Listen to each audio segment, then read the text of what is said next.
Assalamualaikum warahmatullahi wabarakatuh. Perkenalkan, kami dari kelompok 4 akan mempresentasikan hasil kelompok kami yang berjudul Kebutuhan Manusia. Sebelum itu, kami ingin mengucapkan terima kasih kepada dosen pengampun kami, yaitu Bu Rahani. Sebelum kami mempresentasikan hasil diskusi kami ingin memperkenalkan diri kami masing-masing. Selaku saya, Iqbal Ulfaldo, sebagai narator. Saya Laurentina Putri sebagai penyaji. Saya Rosina Teresa Shombing sebagai penyaji. Baiklah, hasil diskusi kami akan dibacakan oleh Saudari Laurentina Putri. Kepada Laurentina Putri, dipersilakan.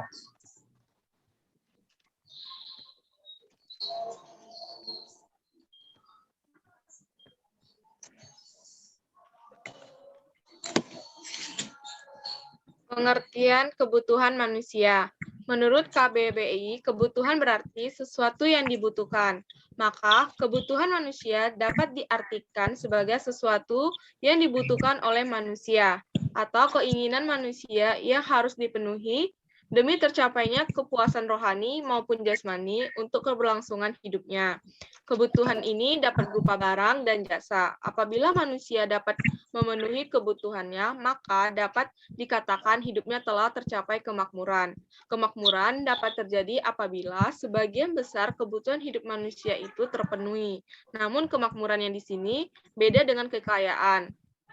Jika kemakmuran merujuk pada suatu arti terpenuhnya sebagian besar kebutuhan hidup manusia, sedangkan kekayaan merujuk pada jumlah harta atau materi yang dimiliki oleh seseorang.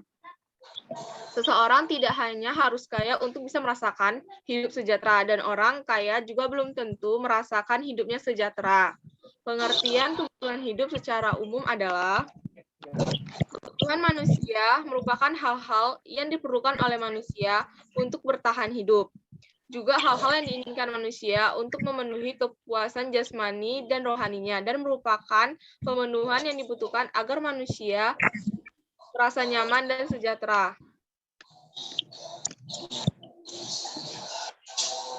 Kemudian ada pembagian penggolongan kebutuhan manusia.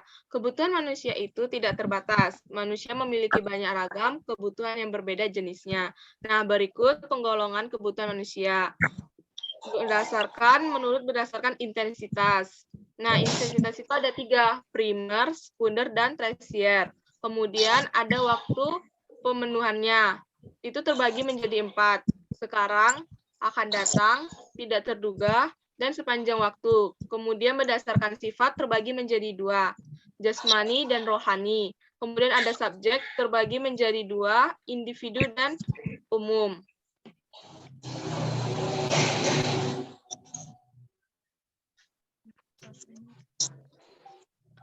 Kemudian kebutuhan manusia menurut intensitasnya.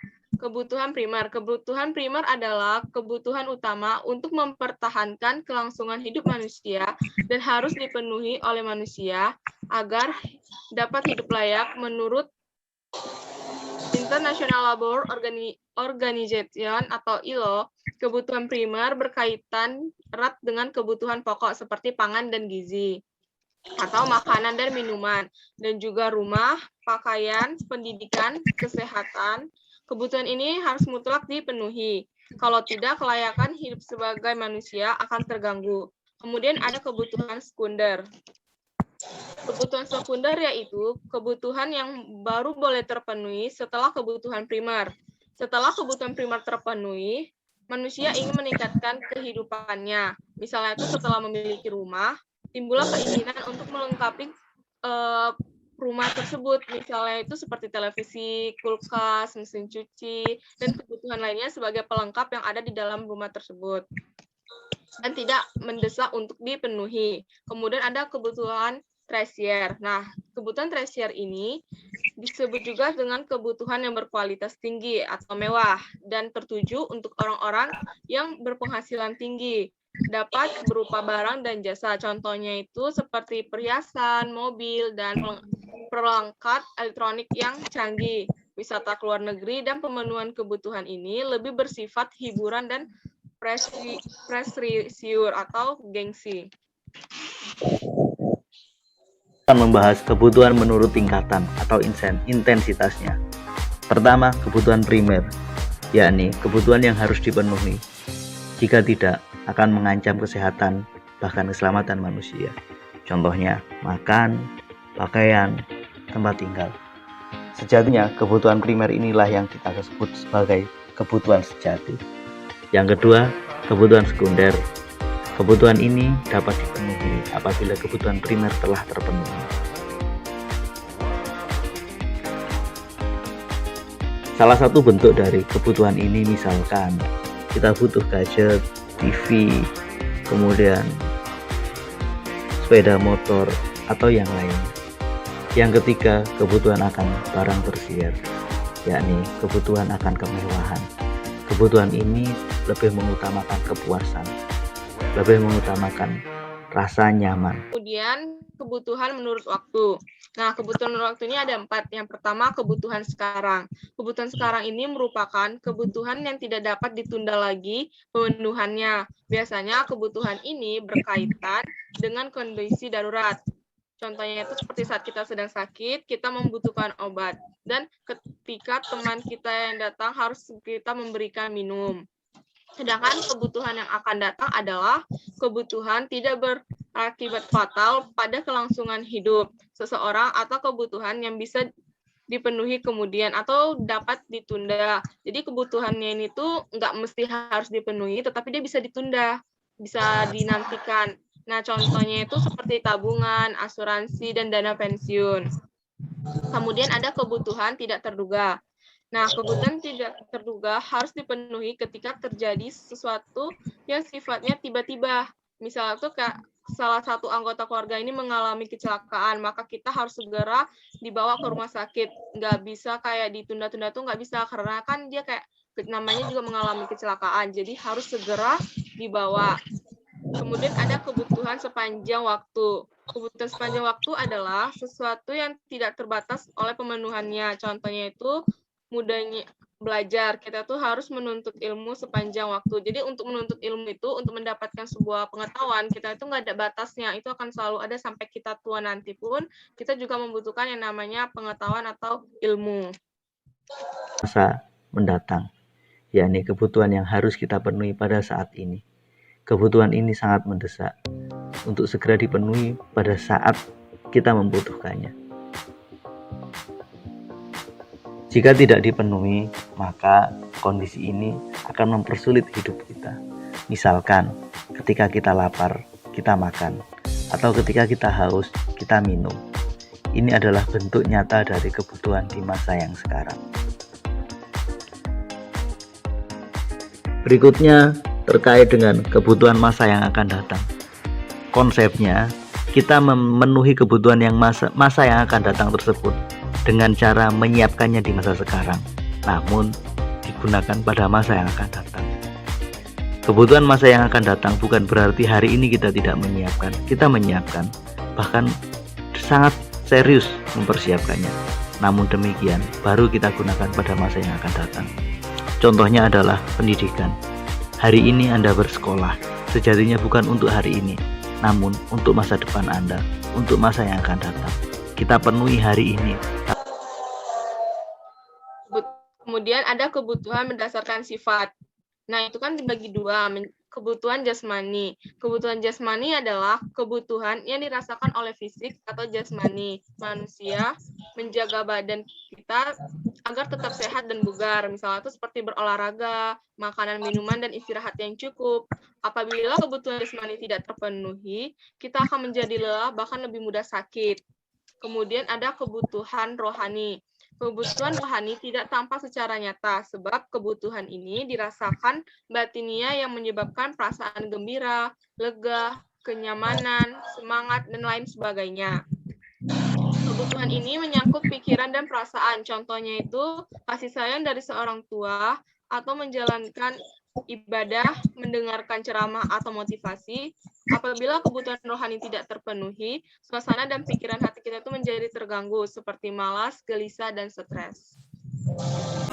Menurut bentuknya, kebutuhan terdiri dari kebutuhan jasmani, yakni kebutuhan yang terkait dengan kondisi fisik manusia. Kebutuhan jasmani berupaya memenuhi kebutuhan-kebutuhan yang terkait dengan kondisi fisik, misalkan makan, olahraga, tidur, istirahat, atau berbagai aktivitas lain yang tujuan utamanya adalah untuk menjaga kesehatan fisik manusia. Yang kedua, kebutuhan rohani ya. Kebutuhan ini terkait dengan memenuhi aspek rohani yang ada pada diri manusia.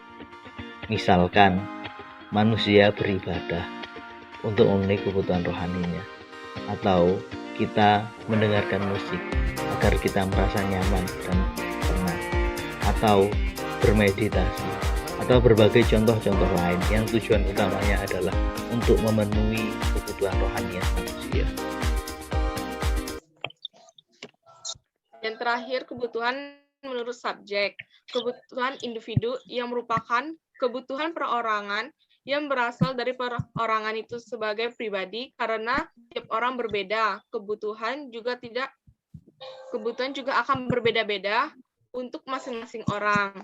Perbedaan itu dipengaruhi oleh kondisi yang dialami masing-masing individu. Misalnya, seorang mahasiswa membutuhkan laptop, buku agenda, dan lain sebagainya. Kemudian ada kebutuhan umum, adalah yang biasa bermanfaat untuk kelompok atau orang banyak. Kebutuhan umum ini dimulai dari perusahaan, masyarakat, sampai negara. Artinya barang dan jasa yang ada memang untuk memenuhi kebutuhan bersama. Tujuannya agar bisa lebih sejahtera, tertib, aman. Contohnya itu seperti rumah ibadah atau rumah sakit, halte bus, jalan tol, taman kota, puskesmas, dan angkatan kota, dan lain sebagainya. Menurut subjeknya, kebutuhan terbagi menjadi dua kelompok. Yang pertama, kebutuhan individu, yakni kebutuhan yang sangat berbeda pada setiap orang. Kebutuhan ini dipakai untuk memenuhi kebutuhan pribadi seseorang. Oleh karena itu, setiap orang punya standar kebutuhan yang berbeda. Yang kedua, kebutuhan kolektif. Kebutuhan kolektif yakni terkait dengan sesuatu yang dibutuhkan bersama untuk digunakan secara bersama-sama pula oleh banyak orang. Misalkan jalan raya, kereta api, sarana transportasi, rumah sakit, atau Baik, topik selanjutnya akan saya sajikan, yaitu faktor-faktor yang mempengaruhi kebutuhan manusia. Yang pertama ada faktor kondisi alam. Alam memiliki peran yang memengaruhi faktor kebutuhan manusia. Kondisi alam berkaitan dengan kebutuhan yang harus dipenuhi oleh manusia. Manusia akan melakukan usaha dan upaya untuk memenuhi kebutuhan yang dipengaruhi oleh kondisi alam di mana individu tersebut tinggal. Sebagai contoh, orang yang tinggal di daerah dataran tinggi seperti Dieng tentunya membutuhkan selimut atau pakaian yang tebal agar dapat menahan hawa dingin. Sedangkan untuk orang yang tinggal di daerah pesisir atau pantai yang beriklim tropis, pasti lebih memerlukan pakaian yang tipis atau berbahan dingin. Yang kedua, ada faktor kepercayaan agama yang dianut. Suatu ajaran agama atau kepercayaan yang dianut oleh seseorang memiliki kebutuhan yang berbeda antara satu dengan yang lainnya. Sebagai contoh, umat muslim tidak mengkonsumsi segala makanan yang mengandung babi, karena dalam ajaran agama Islam melarang hal tersebut atau istilahnya haram. Bagi umat Hindu dilarang untuk mengkonsumsi semua makanan yang mengandung sapi. Dari peristiwa ini, kita dapat melihat sisi perbedaan kebutuhan antara satu dengan yang lainnya. Setiap agama memerlukan alat pemenuhan kebutuhannya sebagai sarana kelancaran dalam menjalankan ibadah. Yang ketiga, faktor adat istiadat. Sebuah adat istiadat yang muncul dari tradisi turun-temurun dan berlaku di masyarakat akan sangat berpengaruh terhadap kebutuhan yang dimiliki oleh setiap manusia. Karena tradisi akan memengaruhi perilaku dan tujuan hidup sekelompok masyarakat yang berada di suatu tempat tertentu. Perbedaan adat dan tradisi inilah yang memunculkan perbedaan kebutuhan antara satu dengan yang lain. Sebagai contoh, upacara perkawinan dengan menggunakan adat Jawa. Tentu berbeda tata caranya dengan yang menggunakan adat Sunda. Yang keempat, faktor pekerjaan atau profesi. Setiap profesi atau pekerjaan memiliki karakteristik masing-masing. Beragam profesi yang ada memiliki kebutuhan yang beragam pula.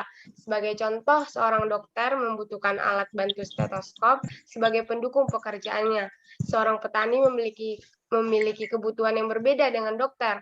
Petani lebih membutuhkan cangkul, traktor, pupuk, dan benih sebagai pendukung profesinya. Yang kelima, ada tingkat peradaban. Perkembangan zaman akan selalu diikuti oleh perkembangan peradaban manusia. Semakin tinggi peradaban di masyarakat, kualitas kebutuhan manusia akan semakin meningkat pula. Hal tersebut bisa terjadi karena modernisasi membuat kualitas serta mutu kebutuhan yang dimiliki oleh seorang manusia menjadi semakin tinggi. Sebagai contoh, dahulu kala manusia tidak membutuhkan kendaraan saat ini. Kendaraan menjadi kebutuhan utama dan penting karena dapat mengefisiensikan waktu yang dimiliki agar aktivitas menjadi lebih cepat atau lebih sampai ke tujuan. Selain itu, kebutuhan manusia modern tentu memiliki selera yang semakin meningkat, sehingga membuat manusia memiliki kebutuhan yang kualitasnya semakin tinggi. Maksudnya di sini yang seleranya semakin meningkat, misalnya kita beli kendaraan harus mereknya yang ini itu. Padahal kendaraan yang merek lama juga bisa gitu kita kendarai, kan toh sama-sama ke tempat tujuannya masing-masing. Yang keenam, faktor penghasilan. Setiap orang yang bekerja pasti memiliki penghasilan. Meski besar kecilnya penghasilan sama, jenis pekerjaan dan jabatan seseorang menentukan besar kecilnya penghasilan seseorang. Faktor besar kecilnya penghasilan yang dimiliki oleh seseorang sangat berpengaruh terhadap kebutuhan masing-masing. Sebagai contoh, orang dengan penghasilan pas-pasan tentu akan lebih fokus untuk memenuhi kebutuhan pokoknya saja. Dia nggak fokus beli barang-barang yang memang tidak kebutuhan pokok seperti perhiasan atau mobil. Dia hanya memenuhi kebutuhan pokoknya saja seperti makanan, pakaian, dan rumah. Namun bagi orang yang memiliki penghasilan lebih, tingkat kebutuhannya akan lebih besar. Meski besar kecilnya kebutuhan masing-masing individu bisa dikatakan relatif. Namun orang berpenghasilan lebih besar lebih leluasa memenuhi kebutuhannya yang selain kebutuhan primer. Yang ketujuh, faktor umur. Pertumbuhan manusia dimulai dari kelahiran bayi, anak-anak, remaja, dewasa, hingga orang tua. Faktor usia berpengaruh terhadap kebutuhan hidup. Kebutuhan akan mengikuti pertumbuhan usia seseorang. Sebagai contoh, kebutuhan seorang bayi berbeda dengan orang dewasa. Kebutuhan anak-anak juga berbeda dari kebutuhan orang tua. Yang ke-8, faktor tingkat kepuasan. Manusia lahir membawa sifat unik satu dengan yang lain, tidak pernah ada yang identik. Begitu juga dengan pemenuhan tingkat kepuasan. Setiap manusia memiliki tingkat kepuasan yang berbeda. Tingkat kepuasan inilah yang memengaruhi kebutuhan hidup yang dimiliki seseorang yang tidak mudah puas dengan apa yang sudah dimiliki. Pasti tingkat kebutuhannya lebih besar dibandingkan dengan orang yang mudah puas dengan apa yang telah dimiliki orang tersebut.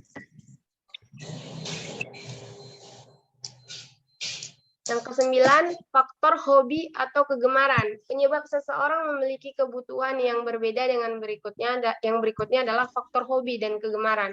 Hobi dan kegemaran sangat beragam. Sebagai contoh, seorang yang hobi bermain musik gitar akan membutuhkan gitar, bukan alat pancing. Seseorang yang punya hobi melukis akan membutuhkan kanvas, cat, dan kuas, bukan gitar. Begitu juga dengan seseorang yang hobi naik gunung pasti lebih memerlukan tas ransel besar, jaket, celana gunung, sepatu, tenda, serta perangkat naik gunung lainnya, bukan kanvas atau cat. Yang ke-10, ada faktor pendidikan. Pendidikan di negara kita berjenjang dari mulai PAUD hingga perguruan tinggi. Jenjang pendidikan ini memiliki andil terhadap kebutuhan seseorang. Sebagai contoh, anak PAUD memiliki kebutuhan yang berbeda dengan anak SD. Anak SD memiliki kebutuhan yang berbeda pula dengan mahasiswa. Begitu juga dengan mahasiswa, kebutuhannya beda dengan anak PAUD. Yang ke-11, faktor jenis kelamin. Secara kodrati manusia diciptakan ada pria dan juga wanita.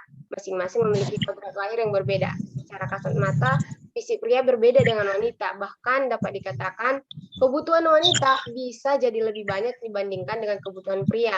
Wanita membutuhkan perlengkapan untuk merias diri seperti makeup, tas, gaun, perhiasan, dan lainnya. Wanita dominan tidak menyukai kegiatan-kegiatan yang melibatkan urusan fisik atau aktivitas keras. Sedangkan pria sendiri cenderung lebih menyukai hal-hal yang melibatkan urusan fisik seperti bela diri, panjat tebing, otomotif, dan lainnya. Jadi kebutuhan laki-laki dan perempuan itu jadi berbeda. Laki-laki memerlukan pemenuhan kebutuhan seperti tas, gaun, perhiasan, dan laki-laki memerlukan pemenuhan kebutuhan hidupnya seperti bela diri, panjat tebing, otomotif, dan lainnya. Faktor-faktor penentu kebutuhan manusia berbeda-beda, tergantung faktor internal ataupun faktor eksternal. Faktor internal terdiri dari 1. Usia. Perbedaan usia menyebabkan perbedaan kebutuhan. Seseorang yang berusia balita dengan seseorang yang berusia dewasa pasti berbeda. Begitu juga dengan seseorang yang telah lanjut usia. Faktor kedua, jenis kelamin. Pasti antara laki-laki dan perempuan punya kebutuhan yang berbeda. Banyak hal yang membedakan dari mereka berdasarkan jenis kelaminnya. Faktor ketiga adalah tingkat pendidikan. Tingkat pendidikan seseorang sangat berpengaruh terhadap kebutuhan seseorang. Anak SD tentunya punya perbedaan kebutuhan dengan siswa SMP. Siswa SMA pasti berbeda dengan anak kuliah. Begitu seterusnya. Tingkat pendidikan seseorang berpengaruh terhadap kebutuhannya. Faktor keempat, profesi. Sadar atau tidak, pekerjaan seseorang punya pengaruh terhadap kebutuhannya. Seorang dokter punya kebutuhan berbeda dengan seorang petani. Belanjanya berbeda, yang dibeli mereka juga berbeda. Hal ini yang terjadi karena faktor profesi. Faktor kelima dari faktor internal adalah perasaan. Rasa suka atau benci mempengaruhi kebutuhan seseorang. Jika seseorang suka main game, maka kebutuhannya terkait dengan game. Begitu juga pada hal-hal lainnya. Faktor penentu kebutuhan yang berikutnya berasal dari faktor eksternal. 1. Kondisi alam. Kondisi alam di mana seseorang tinggal punya pengaruh yang besar terhadap dirinya. Orang yang tinggal di daerah pegunungan punya perbedaan kebutuhan dengan mereka yang tinggal di pantai. Begitu juga orang yang tinggal di daerah tropis punya perbedaan kebutuhan dengan mereka yang tinggal di daerah subtropis. Selain faktor kondisi alam, ada faktor adat istiadat. Orang Jawa pasti punya perbedaan kebutuhan dengan orang Madura. Begitu juga sebaliknya, orang Madura punya kebutuhan yang berbeda dengan orang Bali. Perbedaan adat istiadat ini membuat kebutuhan mereka berbeda, ritualnya berbeda, kebiasaannya juga berbeda. Faktor lain yang menjadi penentu kebutuhan adalah lingkungan tempat tinggal. Mereka yang tinggal di kota punya perbedaan kebutuhan dengan mereka yang tinggal di desa. Mereka yang tinggal di wilayah kumuh akan sangat berbeda dengan mereka yang tinggal di daerah real estate. Artinya, tempat di mana manusia tinggal di situ sebagai penentu kebutuhan seseorang. Faktor berikutnya adalah perkembangan teknologi. Perubahan teknologi telah menciptakan perubahan pola kebutuhan. Pada masa orang tua kita dulu, sebelum gadget ditemukan, tidak ada manusia yang bingung dengan paketan pulsa. Orang tua kita tidak bingung ketika mereka kehabisan paket internet. Namun hari ini, seiring dengan ditemukannya gadget, kebutuhan manusia berubah. Salah satunya lahirnya kebutuhan baru dalam bentuk pembelian paket pulsa atau jasa yang lain. Faktor kelima adalah agama. Kepercayaan setiap orang memberikan perubahan pola perilaku, perubahan aktivitas, perbedaan tujuan. Perbedaan-perbedaan ini menciptakan perbedaan kebutuhan. Orang Islam, mereka akan butuh membeli sarung, songkok, baju takwa. Orang Hindu punya kebutuhan yang lain, misalkan membeli alat untuk sesaji. saudara-saudara Kristen juga punya perbedaan kebutuhan dengan mereka yang agamanya Islam ataupun Hindu.